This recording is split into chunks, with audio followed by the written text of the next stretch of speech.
Hello বন্ধুরা, তোমরা কেমন আছো বলো।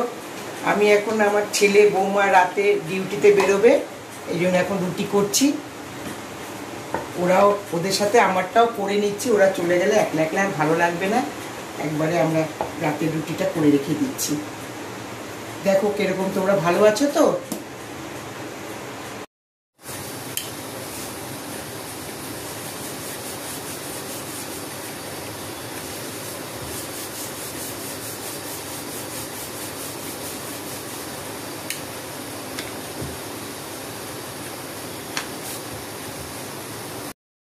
বলে দুটো মাকে বলিস